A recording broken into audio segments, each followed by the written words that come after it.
Stories that touch your heart. Barb's Beats. This episode of Stories That Touch Your Heart is a personal story about one day in my life when I reached out to a hurting college student in one of my classes. Now, helping students is something I and countless teachers do daily. But this day really stretched me to put another person's needs first. It's one of those stories that my students would ask me about because students saw or heard about it and shared the story with others. My hope in telling you about this day is not to recommend you go out and do likewise, but instead each day to take the focus off yourself and your schedule. And notice the people who cross your path. Give them just a couple minutes of kindness. It might be all they receive that day. The story started in a classroom about 7 years ago. I was teaching Introduction to Script Writing, and a student came into my class drunk. He stumbled. He was joking around during class time, not acting like himself. I'm going to call this student John, by the way. Eventually, the class went on. I dismissed students. This was at 1:50 in the afternoon. And I asked the student to stay after class because I wanted to talk to him. So John came back to my office, and I asked him about it. And I don't remember exactly everything he said, but I remember one thing very clearly. Well, no one would notice if I was gone anyway. I stopped him. I said, John, I would notice. Your parents would notice. Your friends would notice. A lot of people would notice if you weren't here.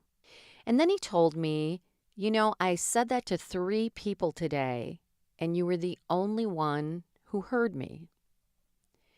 So once I realized that this student had some issues, I wanted to make sure that he was safe and that he knew somebody cared and that any feelings that he was having about harming himself were gone. I spent several hours with John. I don't remember little things. What I do remember is that supper time was approaching, and I had been with the student for a couple of hours, and he seemed much better. And I called my husband when John left to go to the restroom. I said, listen, I'm going to be a little late tonight. I'm with a student. I want to make sure he's okay before I head home. He was like, well, no problem. And then every time I tried to drop a subtle hint, like it was time for me to go, I needed to leave, it was supper time, he kept saying, that's okay, I can go a little farther. I proceeded to have the student walk me out of the building. And then we were walking along, and I was kind of at the sidewalk, and I said, well, I'm going to be heading out. Well, that's okay, I can go a little farther. So he walked me up to the parking structure, and then I talked with him outside of my vehicle for quite a while before I got in. And one of the things that came up in the conversation was something about what was the most amazing moment in my life. And I said, the birth of my children. Nothing can compare to how amazing and miraculous that was for me. I said, no career thing that I've accomplished, nothing can even come close. And he mentioned he agreed that that was pretty awesome. He asked his father that question, and he gave him some response about some kind of experiment that he had witnessed. And that to his father was the most miraculous thing that had ever happened in his life. Anyway, after chatting, I said, listen, I really have to go.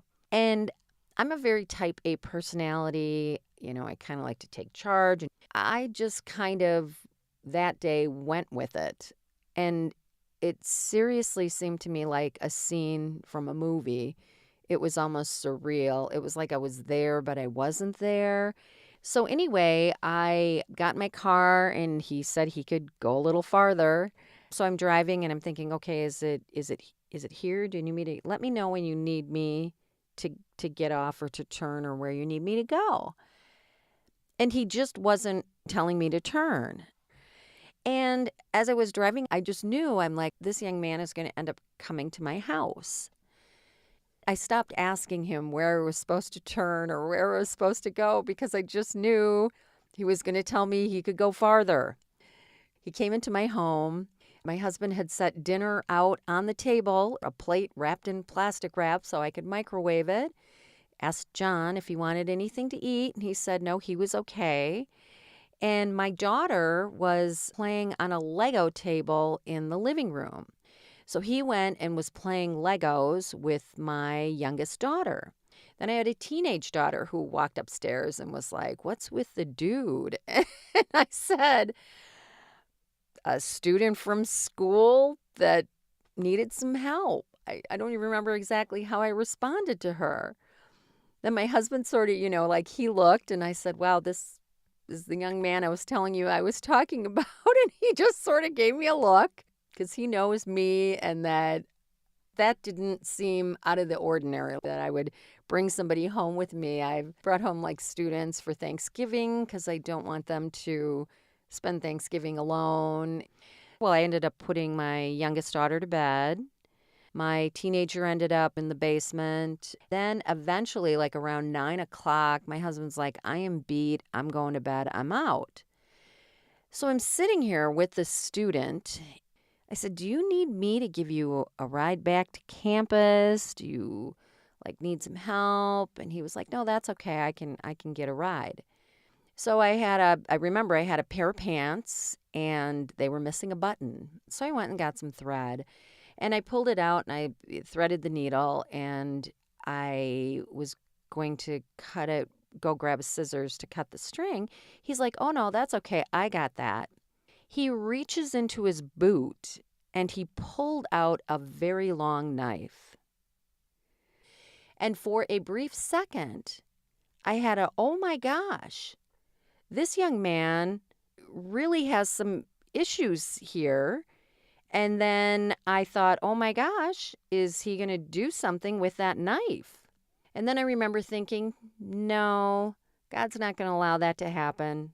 He used the knife, he cut the thread, I tied a knot, and then I began a conversation with him like, why do you have a knife on your person?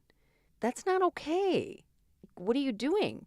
Then I found out that he carried several knives on his person and that he used them for protection because he was concerned about maybe walking in a bad neighborhood and being able to protect himself. Eventually, he ended up leaving my home. I'm thinking he left like around 9:30 or 9:40. I know it was before 10 o'clock.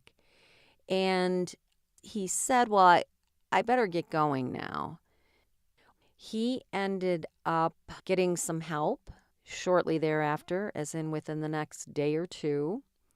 I gave him an incomplete in my class. He eventually ended up turning the script in, passing the class, but never, ever again have I ever had a day like that. And we all get so focused on our schedule and I have to do this and I have to go visit that person and I have to do that. And just taking moments and noticing people more than what it did for him, it enriched me and my life and my perspective. I don't know about you, but I know it feeds my soul. Stories that touch your heart. Barb's Beats.